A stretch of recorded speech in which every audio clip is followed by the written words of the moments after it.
सभी देवी भाइयों को सादर नमस्कार। इसी के साथ आपसे निवेदन करेंगे कि भगवान से, ईश्वर से, विधाता से हमें आवश्यकता किस चीज़ की है। आवश्यकता है हमें जहाँ सुमति तहाँ संपत्ति नाना और जहाँ कुमति तहाँ विभक्ति निदाना।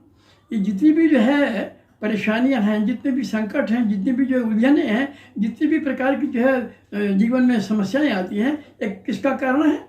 अविवेकता का। ये किसका कारण है? ये विवेकता, ये जो है नासमझी का कारण है। नासमझी जिसे हम कहते हैं कुमति।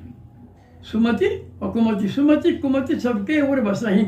भगवान ने कहा है कि जो है सुमति और कुमति सबके मन में है, सबके दिमाग में है, लेकिन हमारा काम किससे चलना है? हमारा काम चलना है सुमति से। जहाँ सुमति तय संपत्ति नाना और जहाँ कुमति तय विभक्ति निदाना। तो इसलिए हमारे अंदर दोनों चीज़ें हैं। हम भगवान से जिस चीज़ की कामना करेंगे, जिस चीज़ की प्रार्थना करेंगे, भगवान भी वही देगा। इसलिए हम भगवान से सद्बुद्धि की कामना करते हैं, और केवल अपने लिए नहीं, अपितु सबके लिए, हम सब के लिए, हम सब के लिए। तो इसलिए हम प्रार्थना करें गायत्री महामंत्र के माध्यम से। ओम भूर्भुवः स्वः तत्सवितुर्वरेण्यं भर्गो देवस्य धीमहि धियो यो नः प्रचोदयात्।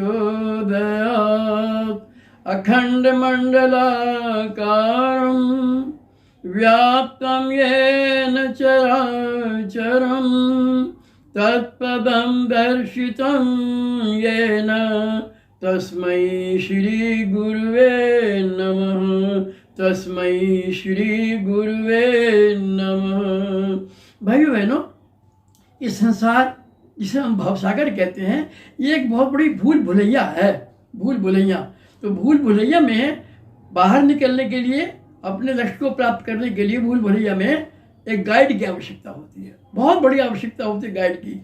गाइड को ही हम गुरु कहते हैं, जो हमें मार्ग बताते हैं, जो हमें सन्मार्ग दिखाते हैं, जो हमें सन्मार्ग के बारे में राय देता है। ये करो और ये न करो, ये करोगे तो ये फल होगा और ये करोगे तो ये फल होगा। उसी को जो है हमारे धार्मिक भाषा में गुरु कहा गया है। देखिए भाइयों बहनों, एक बात बता दें आपको हम क्या, कि गुरु तो बहुत सारे होते हैं। गुरु बहुत सारे होते हैं। जिसने हमें प्रारंभ में प्राइमरी स्कूल में पढ़ाया था, ए आ सिखाया था, ABCD सिखाया था, वो भी हमारा गुरु था। हाई स्कूल में जिसने हमें मैथमेटिक्स सिखाया, ज्योग्राफी सिखाई और बहुत सी बातें सिखाई, पढ़ाई, वो भी हमारे गुरु थे।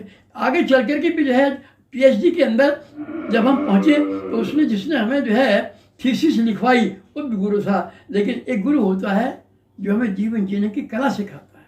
जीवन जीने की कला है, कैसे हम जीवन जिए, किस प्रकार से जो है हम जीवन जिए कि सब सारे संसार के जितने भी कार्य हैं उन सबको अपने कर्तव्य की भावना से करते हुए और हम अपने लक्ष्य को प्राप्त कर रहे हैं। हमारे जीवन में आनंद बना रहे हैं, हमारे जीवन में संतोष बना रहे हैं, हमारे जीवन में जो है संतुष्टि बनी रहे।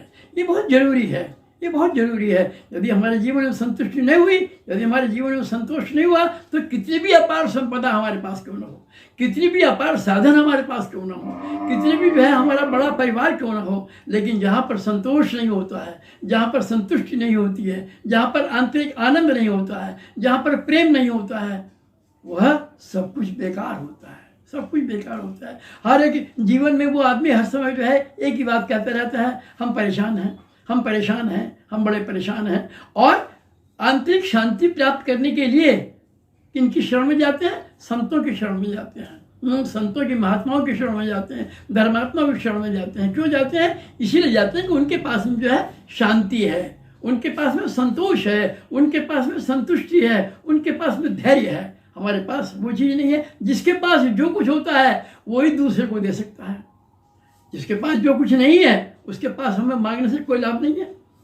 इसलिए हम भी ऐसे बने कि हम दूसरों को सुख, शांति, संतोष, सन्मार्ग दे सकें। और इसके लिए हम प्रार्थना करें सदगुरुदेव भगवान से, सदगुरुदेव भगवान कि जिन्होंने गृहस्थ में रहते हुए और अनेक प्रकार से जो है अपने ऊपर गरीबी का ओढ़ना ओढ़ते हुए, उन्होंने कई बार कहा, पूज्य गुरुदेव ने पंडित श्री राम शर्मा आचार्य, उन्होंने कई बार कहा ये गरीबी हमारी ओढ़ी हुई गरीबी है, ओढ़ी हुई गरीबी है। हम गरीब नहीं हैं, ओढ़ी हुई गरीबी है। किस लिए?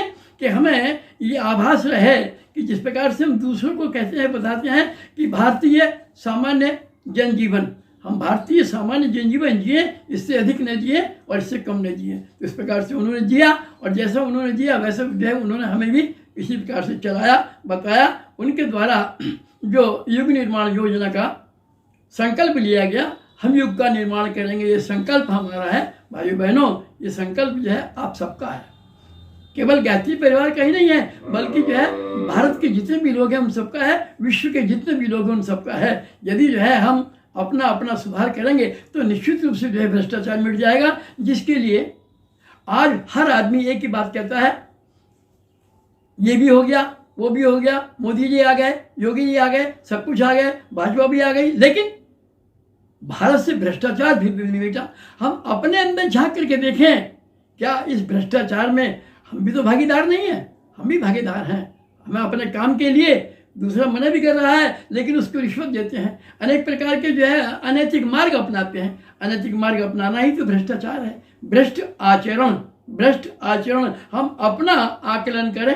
रोज रात्रि को सोते समय, खाट पर जाकर के सोते समय हम ये सोचा करें, आज मुझसे कोई गलत कार्य तो नहीं हुआ, आज मुझसे कोई गलत कार्य तो नहीं हुआ। ये क्या है? इसी का नाम है अपनी साधना। हमारा स्वभाव है कि हम गंदगी को बर्दाश्त नहीं करते, गंदगी हम सहन नहीं करते। यदि कहीं गंदगी पड़ी हुई है तो जब तक उसको हम साफ नहीं कर देंगे तब तक जो है हमारा मन चैन से नहीं होगा और हम उसकी तरफ को देख भी नहीं सकते। लेकिन गड़बड़ क्या है? गड़बड़ ये है मेरे भाइयों कि हम अपनी गंदगी को अपने आप देख नहीं पाते। पुराने ज़माने में कहा जाता था कि जो लोग जो है बद्रीनाथ केदारनाथ जाया करते थे तो उनके पास में दो झोली होती थी, एक कांवड़ सी होती थी, दो झोली होती थी। हर एक की जो है पीछे वाली झोली में खाने पीने का सामान होता था और अगली वाली झोली में जो सामान होता था, यात्रा का सामान, बर्तन इत्यादि होते थे। तो हर एक को जो है पिछले सामने वाले की झोली दिखलाई पड़ती थी, खाने पीने का सामान, और अपनी झोली जो है जो खाने पीने का सामान है पीछे नहीं दिखाई पड़ती थी। अपनी कौन सी दिखाई पड़ती थी? अपनी हो कि जिसके अंदर जो है समस्याएं हैं, कष्ट है, अनेक प्रकार की जो है उलझने हैं, वो दिखाई पड़ती थी।